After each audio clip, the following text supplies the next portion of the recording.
Mula 1960 hanggang sa ngayon, naipon na ito.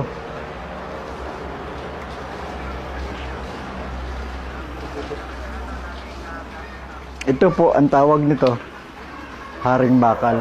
Haring bakal. Haring bakal to. Para ano po yan?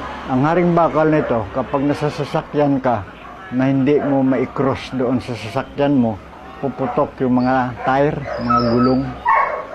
Ito, haring bakal. Ito naman, lapos-lapos to. Lapos-lapos? Pagkatapos ito, sa totoo po, kitang-kita ng dalawang mata ko.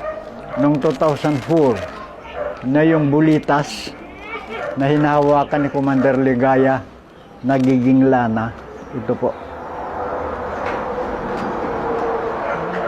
Nga kasi po, yung mga gamit noon hanggang sa ngayon, ay pinapakain ng dalangin. Araw-araw po yun? Araw at gabi po yun. Nagagami na kung sa Bisaya pa, ang akong pangagdion, akong ipahinungod sa akong gamit o sa akong anting-anting. Sukad-sukad hantod sa karon. Kada gabi? Buntag gabi na siya. Kada alas 6 sa gabi. Buntag? Oo, buntag pagkamata nimo alas 6 gyapon.